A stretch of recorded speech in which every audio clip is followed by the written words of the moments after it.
Ladies and gentlemen, preseason DFS is back on the menu, and I am absolutely pumped about it. My name is Chris Gimino, preseason DFS analyst here at RotoGrinders.com, and I'm going to review today the depth charts for the Hall of Fame game featuring the Dallas Cowboys and the Pittsburgh Steelers. The depth charts you can find here at RotoGrinders.com for free. This week, I encourage you to come check them out. Now, this game historically does not feature a lot of the starters playing for any length of time. You will see a lot of backups. You will see a lot of the worst NFL football players in the league in this game. You're going to see a lot of that for the majority of the preseason, quite frankly, the way things will shake out this year. But without further ado, let's break down who's actually going to play and for how long we expect them to do so. At quarterback, Ben Roethlisberger is not going to play. Mike Tomlin has already announced that Mason Rudolph will start the game. He may only play a quarter, possibly into the second quarter.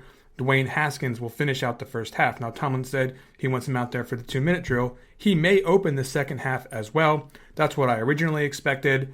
I'm sort of not really sure whether or not we're going to see an extended run for Joshua Dobbs, given that this is the Hall of Fame game. But Haskins is definitely the better player. He's been playing really well in camp. He'll be playing against subpar talent. And ultimately, between Haskins and Dobbs, even if Dobbs ends up playing longer, there's a good chance that Haskins could outscore him. Now, I do want you to keep in mind for your tournament play that Joshua Dobbs playing an entire half against scrubby Dallas Cowboys, even though he's not very good, could lead to some success for him. So definitely keep that in mind. Now, you want to talk about running backs, Najee Harris. Tomlin is getting people excited, saying he's going to prepare to play all 4 games. But keyword is prepare. We do not know exactly how much he will play, and in that exact quote, if you listen to the whole thing, he left the door open for Harris to actually not play at all in this game. Maybe they'll tease us with a couple of series here, but if you are looking for an extended period of time for Najee Harris, don't bank on it. They are banged up. For instance, Anthony McFarland was limited in practice with an ice pack wrapped around his left quadricep. That's not necessarily good for his availability here in this game. Benny Snell did not practice on 8-2 or 8-3. He's highly questionable based on that missed practice time so close to the game. Doesn't seem like they're saying too much about his injury, but it doesn't look like it's all that insignificant. Kalen Ballage, Jalen Samuels, Trey Edmonds, Tony Brooks-James, those are the guys you can expect to be available here in this game. Brooks-James was just signed. That's not really a great sign for those guys I just mentioned, Harris, McFarland, or Snell. And you can throw Ballage in this mix because he's played so well at training camp that I do think that he might be sort of earning his way into playing with the starters in the future preseason games. So I don't think he'll play extended run just because he's the best player amongst the guys that are available. Maybe you can expect him to be the top scorer here by like a fraction. If they played this game 1,000 times because he's better than the other guys. But I think playing time wise, I wouldn't really expect him to play an extended amount. I think maybe Edmonds or Brooks-James are the guys that stand to stay in the game the longest. Jalen Samuels was banged up earlier in camp. TJ Watt not going to play, so you can ignore him. Deontay Johnson, Juju Smith, and Claypool, these are guys that, again, they're starters. They haven't been explicitly ruled out to this point, but I would not expect them to play much, if at all. James Washington, he's a known commodity around here, but he hasn't been playing with, the top tiers of the offense in camp. So maybe he slides into some playing time that we didn't expect. I think that you can keep that on your radar for tournaments because I don't think he'll be exceptionally popular. Or quite frankly, maybe he is. I don't know. Ownership a little bit harder to gauge here in these contests. And I'm not sure everyone's going to be on a guy like Tyler Simmons, who's a guy that caught my eye even before camp started, played at Georgia. He's the guy that they snagged off of a pro day that wasn't even his. And they were so impressed by what he was doing, helping out Georgia's pro day, that they signed him to a contract almost on the spot. Now, he's been impressing in camp. He's been playing special teams. That's something that's very good for your opportunity to impress coaches. And if you do that, you're going to have a good opportunity to play in a game like the Hall of Fame game. I expect him to play a lot. Don't exactly expect a lot for Ray McLeod, who missed Tuesday's practice with an undisclosed reason. I don't know if it was an injury, but that doesn't necessarily bode well for him since he's a guy they know a lot about, and they probably won't want to run him into the ground in this game either. The rest of these guys, Cody White not practicing, and then you've got Sexton, McCoy, Bussey, and Johnson fighting for the rest of the snaps. I think Bussey and maybe Johnson are the guys that I'd be looking at if I was going to take someone aside from Simmons looking for a very lower owned dart throw.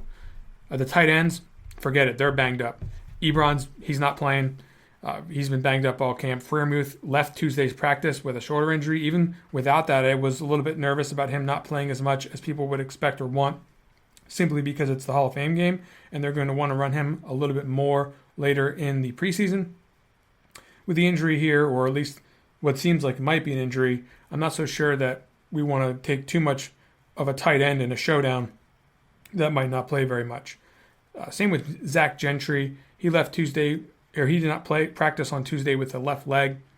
I'm not sure that he's actually injured. He could probably go here. I still have a projection for him, but that doesn't mean that we should get excited about him. And we certainly don't need to get excited about Kevin Rader and Marcus Ball, even if they play the entire game. Neither one of these guys is actually very athletic, so you'd be asking for either a couple of touchdowns or I guess one touchdown will do the job in a showdown, but you'd also be asking for probably a little bit of luck to get those guys heavily involved in the offense. They're mostly blockers. Boswell and Sloman, these guys are going to split time at kicker, and if you want to spend your hard-earned money trying to figure out which one of these guys is going to make the field goals here in a very low-scoring game, be my guest. I don't think either one of them has a ton of upside. Going over to the Cowboys side on the depth charts, Dak Prescott's not going to play. He won't even be in Canton. Gilbert and Rush are probably going to play the majority of the first half. Maybe Rush gets into the second, but DiNucci, we saw him last year in the regular season stinking up the joint. You're going to see him do it yet again here in the Hall of Fame game for probably almost an entire half. So enjoy that particular jabroni sandwich. Now, Ezekiel Elliott, I don't expect him to play. Pollard, same deal. If he plays, it'll probably be limited. So I'm looking down at Dowdle, Knox, and Hardy to get the bulk of the run here on the Cowboys depth chart. Dowdle's the best player. He's a guy that I'm going to recommend that you at least take some shots at here. But the level of conviction is not amazing here, with Knox and Hardy liable to play the majority of the snaps since they are the ones deepest down the chart, and Dowdle actually has a chance to have action in the regular season. Now, CeeDee Lamb, Amari Cooper, Michael Gallup. Of course, Cooper's not going to play because he's not going to be there. Gallup's been banged up, so I don't expect him to go. If he goes, it won't be for very long. And Lamb, the same deal. He's been crushing camp. Wide receiver one kind of performance here, really ascending to the top of the food chain here in Dallas. They're going to practice with the Rams on Saturday, so I expect anyone who's got a starter caliber pedigree to get their work in there. Let the scrubs and the jabrones play in the Hall of Fame game. Cedric Wilson and Noah Brown, they might actually be good enough to get some reps against the Rams too. So I'm looking at Simi Fehoko, Osiris Mitchell. These are guys that I'm getting hyped up a little bit in camp. Malik Turner hasn't necessarily garnered too much hype, but I've been seeing that he's relatively high up their depth chart at the moment. Not excited about Turner as much as I am Fehoko and Mitchell, the young players. I expect those guys to play a lot. They are deep here. You can see they have 14 guys at the wide receiver position, minus Vasher, who's out, not going to play. Still a lot of bodies here, so it's a little bit concerning if you're trying to take shots. But these are the two best guys if you're going to do it with Dallas wide receivers. Jarwin is not going to play in this game. He won't be in Canton. Dalton Schultz is basically a starter. I mean, if he's not a starter, he's certainly going to be in the regular season mix for this team. So you're looking at Jeremy Sprinkle and Sean McKeon as two of the better pass-catching options on this team. The position's not particularly thick, with Eubanks and Lynn not really threats for tremendous production. I would expect one of these two guys to produce something here in this game. I wouldn't call it an immaculate amount of fantasy points, but McKeon, comparable to Tanner Hudson on playerprofiler.com, really gets the juices flowing. Hudson, of course, a preseason Hall of Famer. Zerline's not going to kick for the Cowboys. He's on PUP. Hunter Niswander is actually a punter, but he's going to do the kicking here. I'm not really sure you can even roster him on DraftKings. I haven't checked if they added him, but if they did, certainly he's the kicker and the only one for the Cowboys. Over in Lineup HQ, I've got a couple of picks parsed out as part of my conviction plays for the slate. The Steelers and the Cowboys defenses are going to be two plays that you're going to want to target. Defense and special teams, especially good in preseason DFS contests. We saw a couple of years ago, the Ravens could not win the slate in the Hall of Fame game without having them.